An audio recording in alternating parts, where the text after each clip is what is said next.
सुप्रभात भैया बहनों, आज हम पढ़ेंगे अमरकंटक की यात्रा। अमरकंटक की यात्रा क्या है, तो सबसे पहले हम जान लेते हैं कि साहित्य में कई विधाएं होती हैं। इस विधाओं के दौरान हम निबंध पढ़ते हैं, कहानी पढ़ते हैं, आत्मकथा पढ़ते हैं, डायरी पढ़ते हैं, यात्रा वृतांत पढ़ते हैं। उन्हीं सभी विधाओं में से एक विधा है यात्रा वृतांत। जैसा कि नाम से ही स्पष्ट हो रहा है कि यात्रा के दौरान विस्तार से वर्णन। तो यहाँ पर किसका वर्णन किया गया है, तो अमरकंटक की यात्रा का क्या किया गया है, वर्णन किया गया है।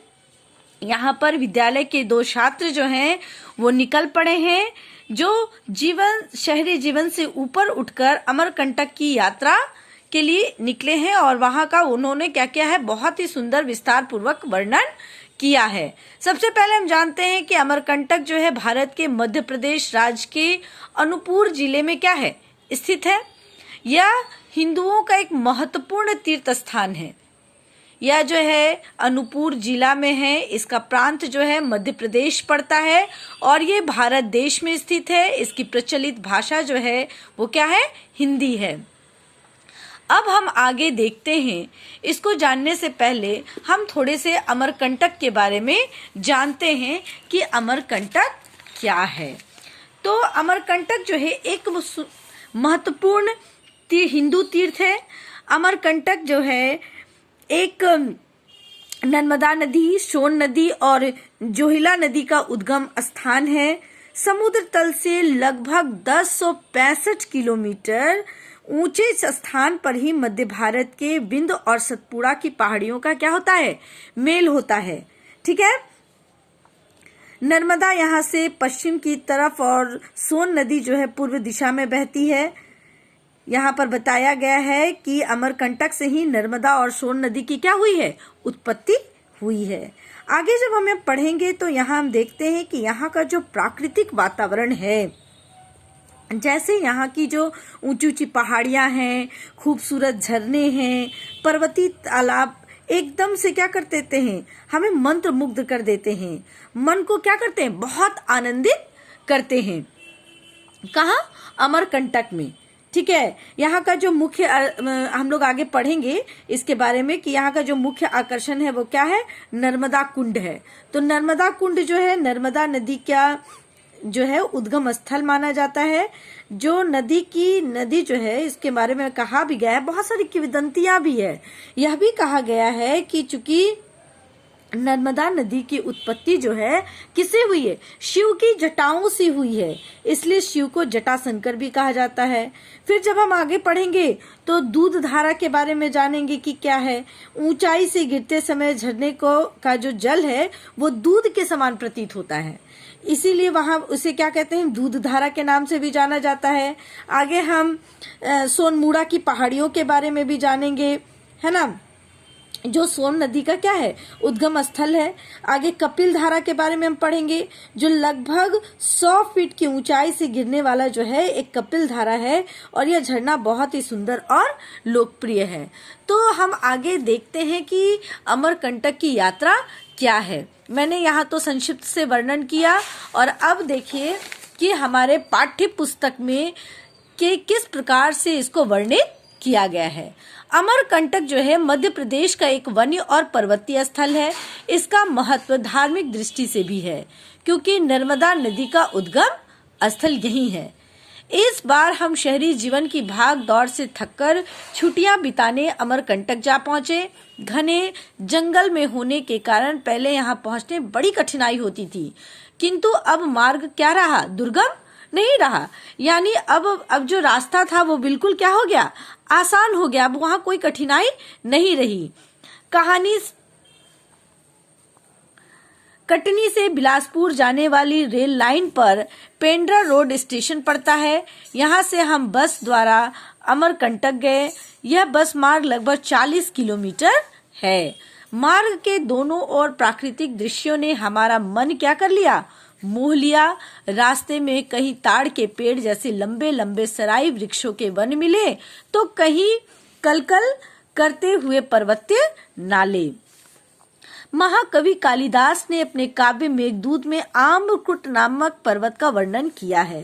अब हम जानते हैं कि ये आम्रकूट पर्वत क्या है। आम्रकूट को मैं पहले संक्षिप्त में आपको बता दूं कि आम्रकूट को अमरकंटक भी कहते हैं।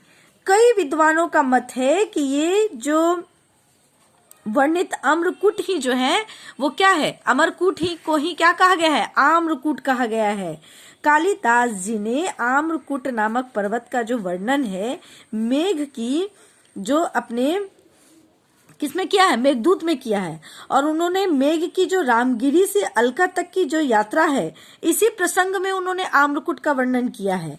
इस पहाड़ का जो वास्तविक नाम है वह अमरकूट ना होकर आम्रकूट ही है, क्योंकि कालिदास ने अपने छंदों में बताए हैं कि यह पूरा पर्वत जो है आम्र वृक्षों से क्या है, आच्छादित है। इसलिए संभवतः नर्मदा के उद्गम अमरकंटक, अमरकूट और आम्रकूट नामों में क्या है, परस्पर संबंध है। इसी के बारे में यहाँ थोड़ी सी जानकारी दी गई है। तो देखिए क्या जानकारी दी गई है कि महाकवि कालिदास ने अपने काव्य मेघदूत में आम्रकूट नामक पर्वत का वर्णन किया है। यक्ष आम्रकूट के सौंदर्य को देखकर चकित रह जाता है। यह आम्रकूट विंध्य पर्वतमाला का क्या है, पूर्वी कोना है। इसी कोने पर अमरकंटक स्थित है। यहाँ भी आम के पेड़ भरे हैं और भीतरी प्रदेश में कांटे वाले झाड़ियां और गहरे वन हैं। इन्हीं वनों के मध्य एक कुंड से नर्मदा नदी निकलती है, जिसकी अभी अभी मैंने क्या की थी, परिचर्चा की थी। यह कुंड सघन वृक्षों से घिरा है। यह अनेक प्राचीन यहाँ पर क्या है, मंदिर है। ये मंदिर 10वीं 11वीं सदी के हैं। इनका निर्माण कलचुरी राजाओं ने कराया था। इन मंदिरों से उन राजाओं के कला प्रेम का अनुमान सरलता से क्या किया जा सकता है, लगाया जा सकता है। अब आगे देखिए कि इन मंदिरों की यात्रा से हमारी थकान क्या हो गई, मिट गई। क्यों? क्योंकि हम कहीं भी जाते हैं, जब कोई तीर्थ स्थान पर जाते हैं, मंदिर में जाते हैं, तो वहां में क्या होती है, एक अद्भुत आनंद की प्राप्ति होती है। ऐसा लगता है जैसे हमारे सारे थकान जो है वो क्या हो गए हैं, दूर हो गए हो। ऐसा ही अनुभव ये विद्यार्थी भी क्या हो रहे हैं, कर रहे हैं।